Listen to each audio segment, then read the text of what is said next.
हमारे डीसी वाले भैया ने ऑफिशियली जेल से आने के बाद एक नई गाड़ी बना दी है, नई वाली डीसी डस्टर। तो अगर आपको नहीं पता तो रेनॉल्ट ने डीसी वाले भैया को कॉन्ट्रैक्ट दिया था नई वाली डस्टर को बनाने के लिए, और इन्होंने ये वाला मास्टरपीस बनाया। अपनी सारी थिंकिंग लगा के, सारे अर्गोनॉमिक्स लगा के इस गाड़ी को बना दिया। देख रहे हो भाई कितनी अच्छी लग रही है गाड़ी, मतलब मजाक कर रहा हूँ। नई वाली रेनॉल्ट डस्टर या फिर डासिया डस्टर का अनवील हो गया है, जिसमें आपको मर्सिडीज का इंजन मिलता है, 4x4 टेक्नोलॉजी मिलती है। साथ ही में ऐसा मटेरियल मिलता है जिसका ठुकने के बाद भी कलर चेंज नहीं होता। जिसमें यूरोपियन मार्केट में रेनॉल्ट की सब्सिडी है डासिया, जिसमें ऐसे थोड़ी अफोर्डेबल कार्स बिकती है और बाकी बेस्ट सेलिंग कार्स बनाते हैं ब्रांड। और डासिया की डस्टर आती है वहां पे, तो इसलिए इस ब्रांड के सामने डीसी लिखा हुआ है। ये डासिया है, इसका मतलब हमारा इंडिया वाला डीसी नहीं है ये। जिसमें अगर आप इस गाड़ी के लुक्स में आते हैं तो आपको सामने काफी ऐसे एडवांस सी लुक्स मिलती है, जिसमें बॉनेट में ऐसे बढ़िया बढ़िया क्रीज लाइन सी है, काफी अलग सी, जिसमें बीच में ऐसे घुसा हुआ है और उसके बीच ऐसे उभरा हुआ है, काफी अलग सा है। सामने आपको ऐसे कनेक्टेड लाइट्स मिलती है, जिसमें आपको वॉल्वो वाला थोड़ा एलईडी फंक्शन मिलता है, और जो कि सामने की ग्रिल से कनेक्टेड है, जिसमें आपको बीच में डीसी का लोगो मिलता है। और भाई मुझे समझ नहीं आ रहा है कौन सा लोगो है, मुझे लग रहा है दिलीप छापरी है। चलो भाई मैं हटा देता हूँ, ये लो भाई रेनॉल्ट का लोगो लगा दिया, ऐसी आपको गाड़ी मिलने वाली है।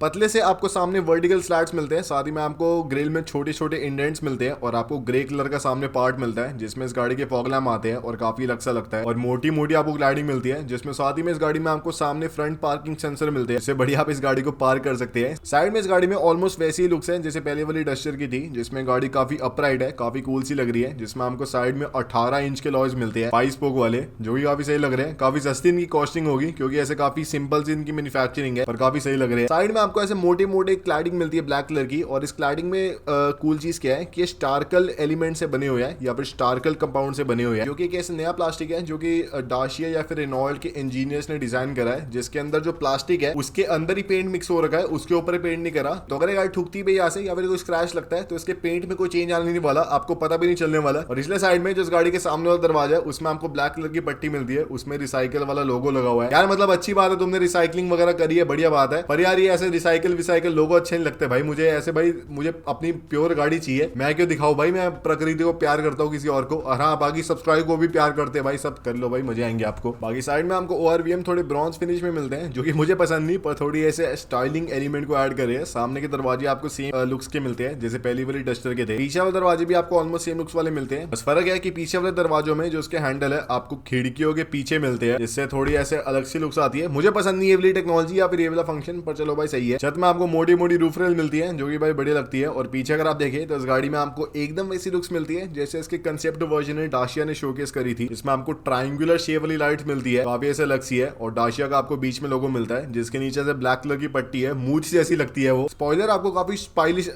समझता है, स्टाइलिश क्या होता है भाई, बढ़िया बड़े है तो स्टाइलिश ब्रांड का नाम बन सकता है। जिसमें आपको ऐसे उभरा हुआ पूरा 2 पार्ट मिलते हैं। बम्पर आपको मोटा से मिलता है, जिसमें ग्रे कलर का पार्ट आता है, काफी कूल है। और पीछे आपको पार्किंग सेंसर मिलते हैं, तो बढ़िया भाई। गाड़ी की लुक्स काफी ओवरऑल बढ़िया है। इसमें साथ ही में ब्रांड ने इस गाड़ी में 217 mm की ग्राउंड क्लियरेंस ऑफर करी है, जो कि क्रेटा से ऑलमोस्ट 17 मिलीमीटर ज्यादा है। और साथ ही में ब्रांड ने इस गाड़ी में ऑफ रोडिंग भी काफी फोकस करा है, इसलिए इस गाड़ी में आपको 31 डिग्री का अप्रोच एंगल मिलता है, 36 डिग्री का डिपार्चर एंगल मिलता है, जिससे गाड़ी ठुकने नहीं वाली सामने के बम्परों से। अगर आप ऐसे एकदम इंक्लाइन या फिर डिक्लाइन में लेके जाते हैं, क्योंकि बढ़िया इस गाड़ी में आपको 4 व्हील ड्राइव सिस्टम मिलता है। ऐसा नहीं है भाई नकली एसयूवी की तरह क्रेटा जैसी कि भाई 4x4 है नहीं, हम अपनी गाड़ी को एसयूवी बोल रहे हैं, बढ़िया ऑफ रोडिंग सोच रहे करेंगे इस गाड़ी के साथ। पर भाई पता चला भाई हमारी गाड़ी तो फुटपाथ पे अड़ जाती है, हम क्या करेंगे भाई, एसयूवी बोल के ली थी हमने तो, ये हमें क्या खिलौना पकड़ा दिया। और इसलिए इस गाड़ी में आपको 4 व्हील ड्राइव सिस्टम मिलता है, जिसमें इस गाड़ी में आपको मैकेनिकल नहीं पर इलेक्ट्रॉनिक डिफरेंशियल कंट्रोल मिलता है। और आपको 4-5 मोड्स मिलते हैं। एक तो आपको मड वाला मोड मिलता है, जिसमें इस गाड़ी की ट्रैक्शन थोड़ी बढ़ जाती है। एक आपको स्नो वाला मोड मिलता है, जिसमें इस गाड़ी की इलेक्ट्रॉनिक स्टेबिलिटी कंट्रोल वगैरह ऑन हो जाती है और थोड़ा टॉर्क ज्यादा बढ़ जाता है लो एंड आरपीएम्स पे। एक ईको वाला मोड आता है, जिसमें बढ़िया भाई आपको एफिशिएंसी मिलने वाली है। और एफिशिएंसी याद आया कि इस गाड़ी के अंदर इंटीरियर भी काफी अलग से, एफिशिएंसी क्यों याद आया, इसमें अगर आप देखें डैशबोर्ड वगैरह तो सब आपको ब्लैक कलर का मिलता है, जिसमें स्टीयरिंग आपको काफी एडवांस मिलता है, जिसमें बीच में डीसी लिखा हुआ मिलता है। आपको भाई थोड़ी फील नहीं आ रही होगी, येलो रेनॉल्ट का लोगो लगा दिया, अब फील आ रही है ना भाई, बढ़िया मजे आ रहे हैं ना। और साइडों में आपको पूरे ऐसे कंट्रोल मिलते हैं इसके इंस्ट्रूमेंट क्लस्टर के और बाकी इसके एडास वाले सिस्टम के। इंस्ट्रूमेंट क्लस्टर आपको सेमी डिजिटल मिलता है, जिसमें आधी स्क्रीन है और आधा आपको ऐसे मीटर वगैरह मिलता है। मेरे ख्याल से काफी सही है, काफी डिसेंट है। सेंटर कंसोल में आपको 10 इंच की स्क्रीन मिलती है, जिसमें आपको बढ़िया ऐसे यूआई वगैरह मिलने वाला है। और ये वाली स्क्रीन 10 डिग्री से टिल्टेड है ड्राइवर की तरफ, ताकि उसे बढ़िया ऐसे आसानी हो कंट्रोल वगैरह करने में। इसके आपको सामने के जो सारे एसी वेंट्स है उसमें आपको वाई वाली थीम मिलती है, जैसे इसकी लाइट्स में आती है, तो वही थीम इसकी कैरी हो रही है पूरी गाड़ी में। डैशबोर्ड में आपको डस्टर लिखा हुआ मिलता है, ताकि भाई याद आता रहे कि आप डस्टर में घूम रहे हैं, ऐसे और बड़ी गाड़ी में नहीं घूम रहे। और बाकी आपको एसी कंट्रोल्स मिलता है थोड़े बहुत इसकी स्क्रीन के नीचे। और आपको गियर लीवर काफी अलग सा मिलता है, ऐसे छोटा सा आपको इलेक्ट्रॉनिक गियर लीवर मिलता है। और साइड में आपको आपको इलेक्ट्रॉनिक पार्किंग ब्रेक मिलती है, तो वो भी काफी एडवांस हो गई है। सीटें आपको पतली पतली मिलती है, जिसमें आपको डिसेंट सारी सपोर्ट वगैरह मिलने वाली है। पीछे आपको डिसेंट स्पेस मिलती है, पर आपको एसी वेंट्स नहीं मिलते, आपको 2 चार्जिंग पोर्ट मिलते हैं। और डिक्की में आपको 475 लीटर के आसपास की स्पेस मिलती है, जो कि काफी डिसेंट है, तो बढ़िया आप सामान रख सकते हैं। और क्रेटा वगैरह से काफी ज्यादा है। अब दोस्तों, पर मैं जो अगली चीज बोलने वाला हूँ उसमें हो सकता है आपका दिल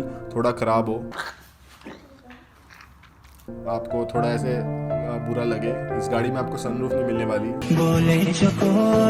हाँ दोस्तों, इस गाड़ी में सनरूफ नहीं आती। पैनोरामिक सनरूफ तो छोड़ो, छोटी वाली सनरूफ भी नहीं आती। अब अगर आप देखें बाहर की मार्केट में सनरूफ का ट्रेंड खत्म हो गया, तो वहां तो इतना कुछ फर्क पड़ता नहीं। और इंडिया में भाई अभी भी काफी हाइप है सनरूफ की, तो इसलिए मेरे ख्याल से दे देना चाहिए रेनॉल्ट को अगर इस गाड़ी को इंडिया में लॉन्च करी है, क्योंकि भाई आधी सेल तो सनरूफ से खराब हो जाएगी। भले किसी ने जिंदगी भर में खोल ली नहीं, पर चाहिए सबको सनरूफ। तो भाई अगर सनरूफ आती है बढ़िया लेंगे, पर पैनोरामिक तो मेरे ख्याल से कोई चांस नहीं आने वाली है। आपको नॉर्मल शायद मिल जाए इंडिया वाले वर्जन में। और बाकी अगर आप देखें इस गाड़ी में आपको 3 डिफरेंट इंजन ऑप्शन मिलते हैं, जो कि कुछ ज्यादा बढ़िया है। एक आपको मिलता है 1.4 लीटर इंजन, जिसमें 96 हॉर्स पावर आती है। साथ ही में आपको एक 1.2 किलोवाट आवर की बैटरी मिलती है, और आपको मोटर मिलती है, जिससे कंबाइंड इस गाड़ी में आपको अराउंड 140 हॉर्स पावर मिलने वाली है। और ये वाला जो सिस्टम है काफी फ्यूल एफिशिएंट है, क्योंकि सिटी ड्राइविंग में 80% ड्राइविंग आप अपनी बैटरी में कर सकते हैं, और बाकी ओवरऑल इसकी एफिशिएंसी अराउंड 25-30% बढ़ सकती है इस वाली टेक्नोलॉजी से। एक आपको मिलता है इसका 1.2 लीटर वाला इंजन, जिसमें आपको साथ में 48 वोल्ट की बैटरी मिलती है, जिससे कंबाइंड इस गाड़ी में आपको 130 हॉर्स पावर मिलेगी। और एक अगर आपको एलपीजी का सिलेंडर लगा के अपनी गाड़ी चलानी है, वो वाला ऑप्शन भी मिलता है, जिसमें आपको 100 हॉर्स पर आती है, पर वो भाई इंडिया में आने नहीं वाला। पर दोस्तों, अगर आपको रियल मजा चाहिए ना अपनी लाइफ में, तो इस गाड़ी में एक स्लीप पैक आता है। मैं आपसे दरख्वास्त करता हूँ ये वाला स्लीप पैक ले लेना, जिसमें इस गाड़ी में आपको पीछे एक 1.9 मीटर का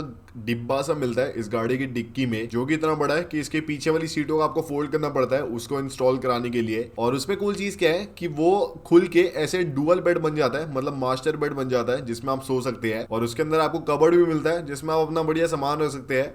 तो बढ़िया भाई, ऐसे आप कैंपिंग में जा रहे हो, बढ़िया कहीं सोना है, आप इसका बेड खोलो, वाओ मैं तो अब सो सकता हूँ। या फिर अगर आपको कुछ और भी करना है उस बेड के ऊपर, तो आप कर सकते हैं। और बाकी इस गाड़ी का ऑब्वियसली इंडिया में लॉन्च होगा। रेनॉल्ट का काफी बड़ा एक ब्रांड है डस्टर इंडिया में, और इसकी काफी वेट कर रहे थे काफी लोग इंडिया में पिछले कुछ सालों से। और अभी गाड़ी आने वाली है अगले साल। और प्राइस अगर आप देखें बाहर की मार्केट में इसका अराउंड 20 लाख रुपए का है। ऑब्वियसली इंडिया में इतना प्राइस नहीं होने वाला। इंडिया में इसका प्राइस अराउंड 13-14 लाख से स्टार्ट होकर अराउंड 20-22 लाख रुपए ऑन रोड इंडिया का जा सकता है, जिसमें अगर इसका 4x4 वाला वर्जन 22-23 लाख का होता भी ऑन रोड, मेरे ख्याल से काफी वैल्यू फॉर मनी है, क्योंकि ये रियल 4x4 है, जिसमें आप रियली में ऑफ रोडिंग कर सकती है। ऐसे भाई हाई राइडर वगैरह वाला ऑल व्हील ड्राइव सिस्टम नहीं है, बातों वाला। और लॉन्च अगर आप देखिए काफी सारी वेबसाइट कह रही है 2025 में होने वाला है, पर मेरे ख्याल से अगले साल ही रेनॉल्ट इस गाड़ी को इंडिया में डेब्यू कर देंगे, और उसके कुछ महीने बाद इसका लॉन्च कर देंगे। टोटल में इसमें आपको बाहर की मार्केट में अराउंड 5 डिफरेंट वेरिएंट्स मिलते हैं, जिसका अगर आपको एग्जैक्ट प्राइसिंग जाननी है तो डिस्क्रिप्शन में लिंक होगा। मैंने एस्टिमेटेड अपनी एग्जैक्ट प्राइसिंग बता रखी है कितनी होने वाली है। और यही था आज की वीडियो में। अगर आपको पसंद आए तो लाइक शेयर सब्सक्राइब कर देना।